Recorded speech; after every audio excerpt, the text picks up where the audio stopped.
13h, 14h, Europe 1 Info. La suite à 13h33 sur Europe 1 avec vous, Clélie Mathias, Sébastien Lillier. Nous a rejoint aussi en studio Xenia Federova, journaliste et chroniqueuse sur CNews. Et bonjour Xenia, soyez la bienvenue. On va parler de politique internationale avec vous. On profite de votre présence. Je voudrais vous faire écouter ce qu'a dit Donald Trump. Il a affirmé que la Russie et la Chine menaient des essais nucléaires. Il donnait une interview à la chaîne américaine CBS, c'était dimanche.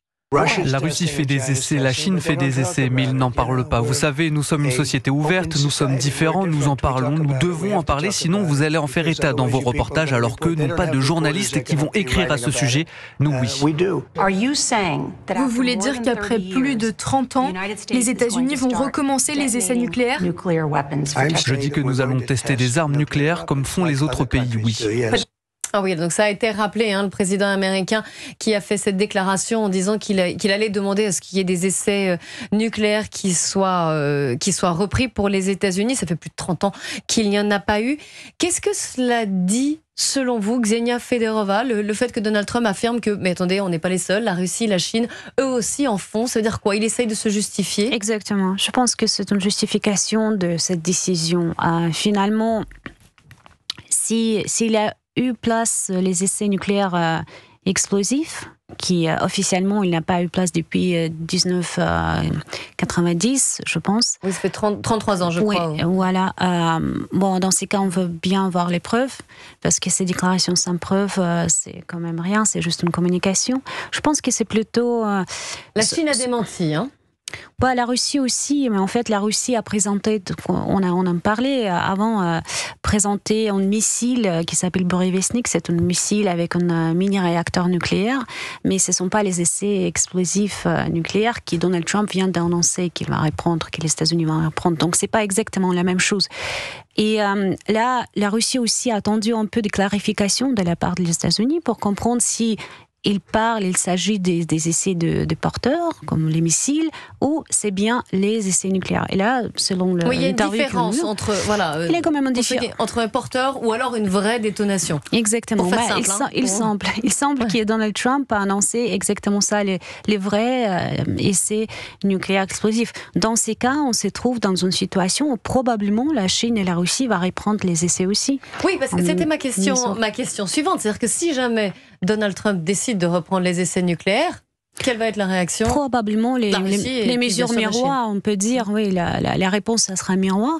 Et finalement, bon, c'est pas une très bonne chose pour nous tous, parce que ça nous amène dans une course des armements nucléaires, encore une fois, ce qui peut être dangereux pour tout le monde.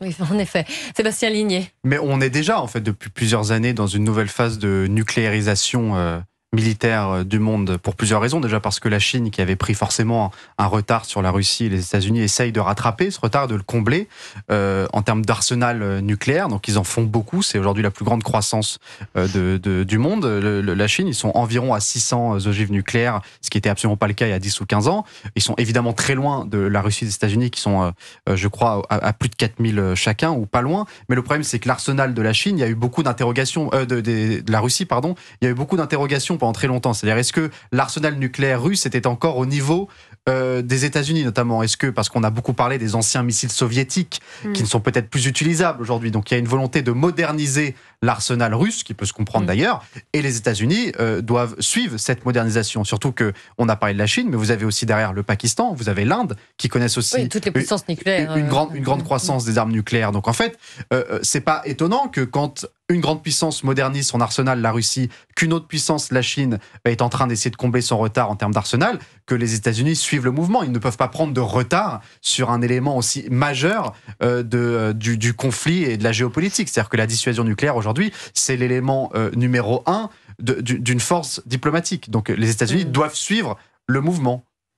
C'est vrai que vous avez tout à fait raison, parce qu'aujourd'hui l'arsenal nucléaire, la Russie a assez modernisé avec toutes les nouvelles missiles porteurs, le missile hypersonique aussi, et je pense que c'est tout à fait ce que Donald Trump est en train d'essayer de faire, sauf que vous pouvez dire qu'il va moderniser le missile, mais il veut vraiment reprendre tout le système nucléaire et en fait faire les essais faire les tests explosifs. Ce qui est un peu différent, à mon avis, de que moderniser en fait l'arsenal nucléaire. Après, toutes les traités s'étaient faits entre les États-Unis et la Russie, donc les accords qui étaient signés, c'était pas avec la Chine. Donc la Chine, mais parce qu'à l'époque, c'était aussi en lien avec la guerre froide. Oui. Exactement, les plus grandes puissances nucléaires qui sont trouvées en accord. Aujourd'hui, on est dans une situation où on n'a plus, à partir de février 2026, il n'y a plus un traité entre la Russie et les États-Unis, ce qui est aussi très inquiétant, on peut dire. Et dans la foulée de ce que vous dites et des déclarations du président américain, je voudrais vous faire écouter enfin non, je ne peux pas vous faire écouter, mais je voudrais vous proposer de réagir à ce qu'a dit la déclaration du président finlandais Alexander Stubb, qui a affirmé hier, de manière assez alarmante, qu'une nouvelle ère des armes nucléaires avait commencé. Mais il a raison, bien sûr. Sébastien Ligné. Oui, parce que là où Xenia a raison, c'est que pendant très longtemps, on parlait des deux grandes forces nucléaires, c'est-à-dire les États-Unis et la Russie, qui concentraient la plupart des armes. Alors la France l'avait, la Grande-Bretagne l'avait, mais c'était un arsenal beaucoup plus réduit. Aujourd'hui, cet arsenal-là est en train de se démocratiser. D'ailleurs, on en parle même en Iran, etc. Donc c'est un nouvel enjeu, surtout que dans l'inconscient collectif, quand on parle armes nucléaires, on parle en général d'Hiroshima, mais il faut bien comprendre que là, on n'est plus du tout dans le même monde. C'est-à-dire que Hiroshima, c'était environ 15 kilotonnes de TNT. Aujourd'hui, les nouvelles armes, selon les renseignements notamment américains, on est surtout au-delà des 500 kilotonnes de TNT. Donc ce sont des explosions et des armes mais 200 fois plus massives et nocives. C'est-à-dire que des impacts qui peuvent détruire des métropoles, des départements, des petits États américains, des bombes qui peuvent être transportées par missile. C'est plus le cas d'Hiroshima où il fallait qu'il y ait un avion qui largue la bombe au-dessus du Japon. Aujourd'hui, vous avez des missiles qui peuvent parcourir plusieurs milliers de kilomètres avec un arsenal nucléaire. Donc oui, évidemment qu'on a changé totalement de paradigme. Et à cette question offensive du nucléaire est en train de se développer la question défensive. C'est-à-dire que les Américains, les Russes, les Chinois, l'Europe, je ne sais pas en tout cas, mais dépensent des milliards de dollars dans la protection contre les armes nucléaires. Comment on fait pour essayer de lutter si un missile nucléaire venait être détecté sur le sol américain? Est-ce qu'il y a des contre-missiles? Est-ce qu'on a des moyens de détourner ce missile, de les désactiver? Donc oui, c'est des milliards de dollars qui sont dépensés là-dedans, mais c'est assez logique puisque la science évolue, la technologie évolue, et donc les armes sont de plus en plus mortelles, de plus en plus indétectables, et c'est forcément compliqué à manœuvrer. Exactement, avec l'apparence de cette nouvelle missile russe Burevestnik, qui en fait peut rester dans l'air pendant plusieurs heures et en fait changer la trajectoire, ce qui le fait vraiment difficile à détecter et difficile à rattraper.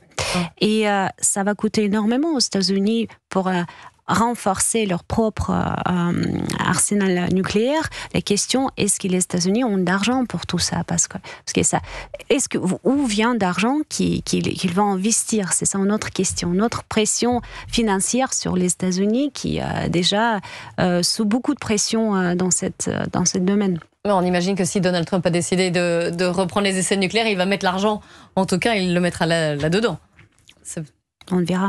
Vous en doutez un peu, Sébastien Ligné. Après, les dépenses militaires américaines ont toujours été extrêmement conséquentes, que ce soit démocrate ou républicain d'ailleurs. Ça a toujours été une ligne de conduite assez claire. Les Américains dépensent plus que la quasi-intégralité des autres pays réunis dans leurs dépenses militaires. Donc évidemment, on ne peut pas faire de comparaison possible. Là où une question peut se poser, c'est sur l'acceptation populaire de telles mesures. C'est-à-dire que les États-Unis connaissent aussi des problèmes d'inflation, de budget. On a eu un shutdown de l'État, de l'appareil public américain il y a quelques semaines.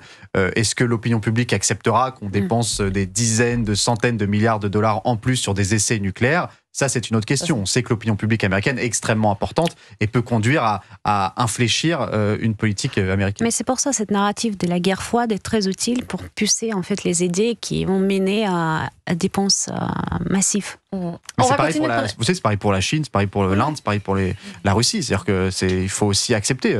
L'Inde est encore une puissance certes émergente, mais une puissance extrêmement pauvre. En tout cas, le peuple indien est encore extrêmement pauvre. Il y a aujourd'hui une élite indienne qui est en train de se développer. Faudra voir si dans les prochaines décennies, le peuple indien est toujours prêt à faire des efforts conséquents pour augmenter l'arsenal militaire indien. On va continuer de parler de Donald Trump notamment, et même de l'anti-Trump, Zoran Mandani, qui sera peut-être élu aujourd'hui maire de New York. Il est en tout point opposé à Donald Trump. On en parle avec vous, Sébastien Ligné et Xenia Fedorova dans Europe 1 Info.